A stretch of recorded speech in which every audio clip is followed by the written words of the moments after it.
नमस्कार, मैं हूं मनीष त्रिवेदी और आप देख रहे हैं टाइम इट। कांग्रेस के हो गए हैं कॉमरेड। देश भर में यह खबर सुर्खियां बनी हुई हैं। बिहार में ट्रेंड कर रही हैं। कन्हैया कुमार ने कांग्रेस का दामन जो थाम लिया है। जेएनयू छात्र संघ में नेतागिरी से लेकर सियासत में एंट्री और अब कांग्रेसी कश्ती पर सवार होने के बाद कन्हैया कुमार ने बिहार में सियासी चाय के प्याले में उफान ला दिया है। सबसे पहले इस संवाददाता सम्मेलन में आए हुए मैं अपने सभी पत्रकार साथियों का, और मैं देख रहा हूं कि कुछ ऐसे दोस्त भी हैं जगह की कमी के चलते कमरे में आ नहीं पाए हैं, लेकिन सुन रहे हैं बाहर खिड़कियों से।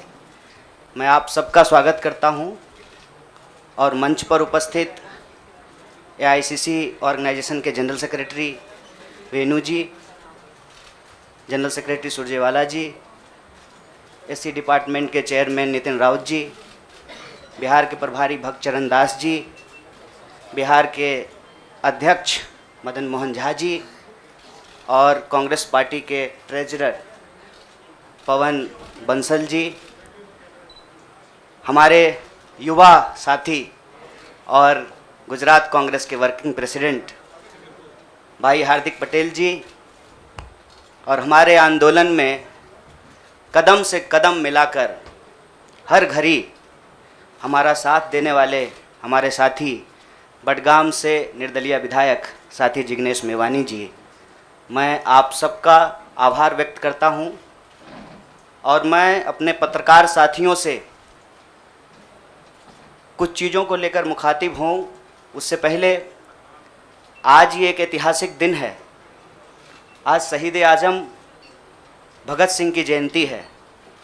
लोग शहीद होते हैं, भगत सिंह शहीद आज़म हैं। शहीद आज़म इसलिए हैं कि आज हम लोग जहां माल्यार्पण करने के लिए गए थे, शहीद पार्क, वो शहीद पार्क एक ऐतिहासिक पार्क है।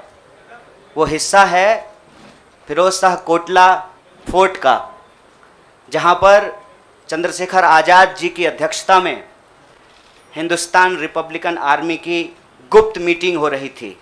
अंग्रेज़ों के ज़माने में क्रांतिकारी छुपकर मीटिंग किया करते थे। इस राजनीतिक जलजले का मतलब क्या है? क्या कन्हैया कुमार की एंट्री बिहार में राजनीति के समीकरण को बदलेगा? जो कांग्रेस बिहार में बर्बादी के हद तक लुट चुकी है, पिट चुकी है, उसको नई धार मिलेगी? ये ऐसे तमाम सवाल हैं जिसका जवाब सिवा वक्त के कोई और नहीं दे सकता। फिलहाल तो प्रतिक्रियाओं का दौर जारी है। कन्हैया जेएनयू के विवाद से निकलने के बाद सीपीआई के टिकट पे बेगूसराय में उतरे। बेगूसराय के सरजमी पर वामपंथियों का गढ़ रही है, लेकिन भाजपा में गिरिराज के प्रताप के आगे वो नेस्तनाबूद हो गए। लेफ्ट देश में भले ही हाशिए पर जाता दिख रहा हो और इसकी अपनी वजह हो सकती हैं, इसके कैडर की प्रतिबद्धता कभी नहीं बदली। ऐसे में कॉमरेड कन्हैया के कांग्रेसी किरदार में ये पूछने के लिए मजबूर कर दिया है कि राजनीति का मतलब कॉमरेड क्या समझते हैं। देखिए, जिनके बारे में आप चर्चा कर रहे हैं, चुनाव एक बार लड़ चुके हैं, जिस विचारधारा के साथ बड़ी लड़ाई लड़ने की वो बात किया करते थे, आज स्वयं उनको पता लग गया कि वह विचारधारा फेल हो गई है, तभी तो पार्टी बदल रहे हैं। और जिस विचारधारा के साथ लड़े थे, बेगूसराय की जनता ने किस तरीके से उनको पराजित किया था, वो परिणाम भी उनको याद होगा। और अब जब विचारधारा बदल रहे हैं तो कहीं ना कहीं कुछ राजनीतिक महत्वाकांक्षा होगी। तो राज्य की जनता लोगों के राजनीतिक महत्वाकांक्षाओं को पूरा करने के लिए नहीं, राज्य के विकास के लिए राजनीतिज्ञों को अपना समर्थन देती है।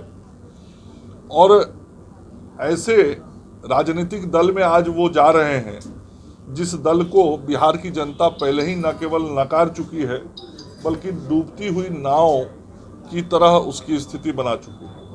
तो अब यदि कोई डूबते हुए नाव पर सवार हो रहा है तो उसका परिणाम क्या होगा, ये आप स्वयं समझ सकते हैं। राजनीति क्या है ये दिख गई है। राजनीति सुविधाओं से गढ़ी जाती है, अपने अपने हिसाब से तय होती है। सो कन्हैया भी अपनी सुविधा के हिसाब से आनन फानन में डूबती नैया से उतरकर दूसरी नाव पर सवार हो गए। ये अलग बात है कि जिस नाव पर वो सवार हुए हैं वो खुद ही मझधार में है, तो कन्हैया क्या मझधार में बिहार कांग्रेस के खेवनहार बन पाएंगे?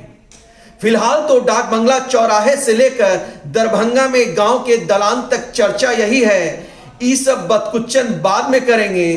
फिलहाल तो टाइम 8 बिहार को फटाफट फॉलो कीजिए, अगर नहीं किया है तो अर्जेंटली कीजिए। और बिहार के दलान को लेकर मचान तक की खबरें सिर्फ यहीं देखिए। टाइम 8 बिहार आपका अपना चैनल। फिलहाल तक के लिए मुझे दीजिए इजाजत। मनीष त्रिवेदी, टाइम 8 से।